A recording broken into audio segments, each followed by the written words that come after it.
Welcome back viewers. अब हम आगे जो हमारा काम है पीएचपी का वो करते हैं, लेकिन उससे पहले ये जो फॉर्म है यूज़र ईमेल और ये तीन फील्ड्स है, इनको हम यहाँ पे एक एचटीएमएल का एट्रीब्यूट है रिक्वायर्ड का, ठीक है। Required is equal to required ये दे देते हैं ताकि अगर, क्योंकि वैलिडेशन यही पे हो जाएगी ना, जो अगर कोई कुछ एंटर नहीं करता तो ये मैसेज आ जाएगा, यानी कि अगर ब्लैंक क्लिक करता है बटन पे तो यहाँ पे ये मैसेज आ जाएगा कि कुछ इंसर्ट करना लाजमी है।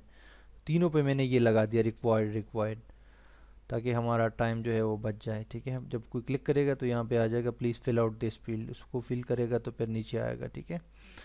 ये हो गया। अब हम न्यू पेज क्रिएट करते हैं पीएचपी का, कंट्रोल एस करके इसको सेव करते हैं और उसको नाम देते हैं प्रोसेस डॉट पी।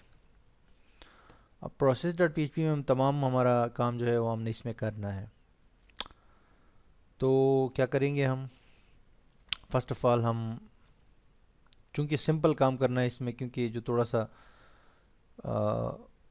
डीप काम है वो तो जो बड़ा प्रोजेक्ट होगा उसमें करेंगे, इसमें सिंपल सा करते हैं, ठीक है। तो क्लास बनाते हैं एक क्लास डेटाबेस के नाम से।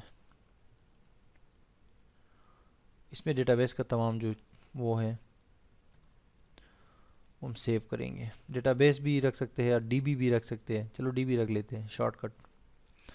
और इसमें पब्लिक वेरिएबल्स बनाते हैं। होस्ट के नाम से इसको इक्वल कर देंगे लोकल होस्ट, और पब्लिक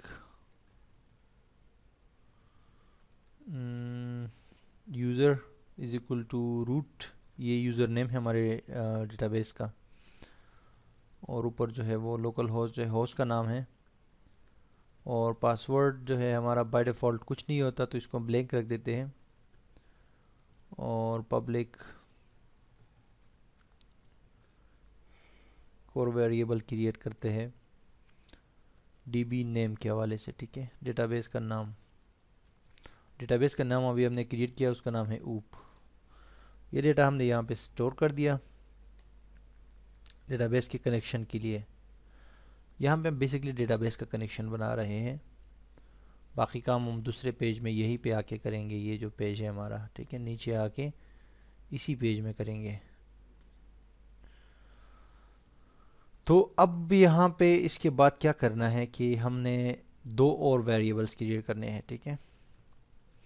एक है हमारे पास लिंक का वेरिएबल होगा, इसमें अभी कुछ नहीं देंगे, इसको ऐसे ही इनिशियल हमने इसको स्टार्ट कर दिया है इस वेरिएबल को या इस प्रॉपर्टी को, लेकिन अभी इसकी कोई वैल्यू हमने सेट नहीं की है, बाद में हम सेट करेंगे, ठीक है। और एक होगा एरर का वेरिएबल। अब यहाँ पे आके एक फंक्शन बनाएंगे हम, और ये फंक्शन हम प्राइवेट बनाएंगे, ठीक है, प्राइवेट फंक्शन। और इसका नाम होगा कनेक्ट, डेटाबेस के कनेक्शन के लिए।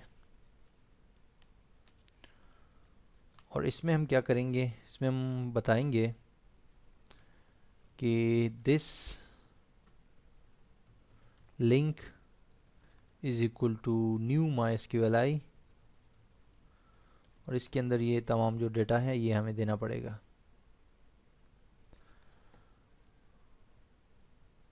जो हमने ऊपर वो किया है, ठीक है। दिस होस्ट, दिस यूज़र, और दिस पास, और दिस डीबी नेम। इस तरह हमारा ऊप के अंदर कनेक्शन बनेगा। इसमें क्या कर रहे हैं हम, हमने कहा है इस फंक्शन के अंदर हमने कहा कि दिस जो ऊपर लिंक का एक हमने प्रॉपर्टी डिक्लेयर किया, वेरिएबल डिक्लेयर किया है, इसको इक्वल कर दो new MySQLi। New MySQLi use होता है ऊप के अंदर डेटाबेस कनेक्शन बनाने के लिए।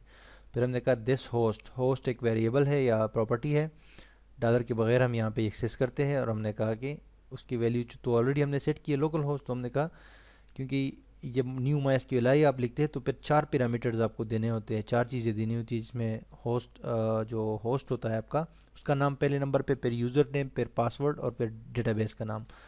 तो सारा हमने यहाँ पे दे दिया। अगर सिंपली जैसे MySQLi कनेक्ट करते थे हम, MySQLi कनेक्ट, तो इसमें भी हम यही 4 चीज़ें देते थे, जैसे हम देते थे होस्ट, और फिर हम यूज़र नेम देते थे, फिर पासवर्ड देते थे, और फिर DB नेम देते थे। वही चीज़ है, ठीक है, ये भी वही है लेकिन ऊप स्टाइल में है। तो यहाँ पे आपको मैंने कहा था कि दिस का हमारे पास दिस कीवर्ड होता है, तो उससे हम रेफर करते हैं इसको, ठीक है जी। अब ये तो हो गया, बन गया कनेक्शन तकरीबन। अब एरर के लिए हम क्या करते हैं कि हम कहते हैं कि अगर नॉट दिस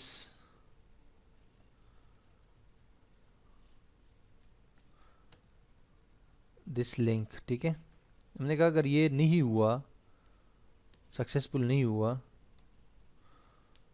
तो हम क्या करेंगे, सिंपली हम करेंगे this link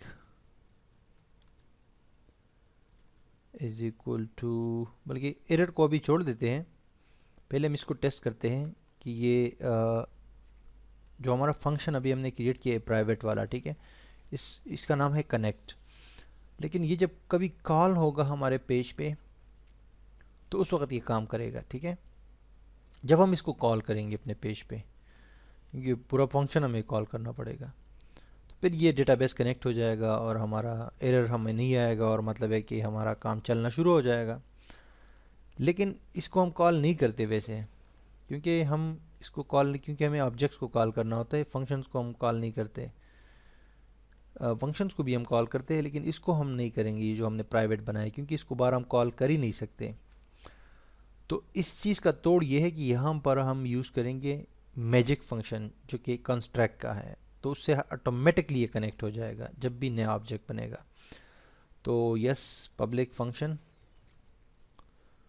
underscore underscore construct, और यहाँ पर सिंपली हमने क्या करना है, इसके अंदर लिखना है $this कनेक्ट फंक्शन। तो कनेक्ट फंक्शन ऑटोमेटिकली कनेक्ट हो जाएगा जब नया ऑब्जेक्ट बनेगा। तो अब आते हैं form.php में, और सबसे नीचे HTML से भी नीचे, क्योंकि एक छोटा प्रोजेक्ट है तो इसी पेज में हम काम कर सकते हैं। यहाँ पर मैं कहता हूँ कि एक मिनट, DB is equal to new DB, ये हमारे क्लास का नाम है, तो हमने इसकी नई इंस्टेंस बना दी है, ठीक है जी। कंट्रोल एस करके सेव करते हैं। अब इस पेज में अगर एरर आया तो इसका मतलब है कि हमारे पास कनेक्शन में मसला है। क्लास DB नॉट फाउंड, अच्छा ये एरर आ गया नीचे, देखिए class DB not found on line number 51 form, ठीक है जी। ये क्यों ये आया, इसलिए आया कि हमने, हमारे पास इस पेज में है ही नहीं ना, हम तो दूसरा पेज है process.php, उसमें जाके हम ये चीज़ कर रहे हैं। तो process.php में कर रहे हैं, तो इसीलिए यहाँ पर तो है नहीं, इसका तो कोई लिंक ही नहीं है, तो हमें इंक्लूड करना पड़ेगा पेज। इंक्लूड करते हैं process.php। अब ये एरर हमारे पास नहीं आना चाहिए, सेव कर लिया मैंने, एरर नहीं आ रहा। तो अगर ये हमें कैसे पता चलेगा कि ये हमारा जो कनेक्शन है ये सक्सेसफुल हो गया है, ये इसीलिए पता चलेगा कि जब यहाँ पे कोई एरर नहीं आएगा तो सक्सेसफुल है, अदरवाइज एरर आना चाहिए। जैसे कि मिसाल के तौर पे यहाँ पे मैं कोई गलती कर देता हूँ, नाम रूट है तो इसको मैं नहीं लिखता, टी मैंने मिटा दिया, अब मैं रिफ्रेश करता हूँ तो यहाँ पे हमारे पास एरर आ रहा है, देखिए warning MySQLi denied for this user, ये एरर हमारे पास आ गया, दैट्स मीन कि मसला है। और जब इसको मैंने सही कर दिया तो ये एरर अभी नहीं आएगा, ठीक है जी। तो दैट्स इट। अब ऐसा है कि नेक्स्ट लेक्चर में हम क्या करेंगे, हम थोड़ा सा इसमें इसको कंप्लीट करेंगे, इस चीज़ को, जो हमारी क्लास है, जो एरर वगैरह है, और उसके बाद जो है हम फॉर्म के अंदर ही यहाँ पर काम करेंगे। इस पेज पे यहाँ पर इस यूज़र के जो डेटा है ना वो यहाँ पर हम रिसीव करेंगे, ठीक है। तो सिंपली आपको प्रैक्टिकल इसका यूज़ जो है वो समझ आ जाएगा इंशाल्लाह प्रोजेक्ट कंप्लीट करने के बाद।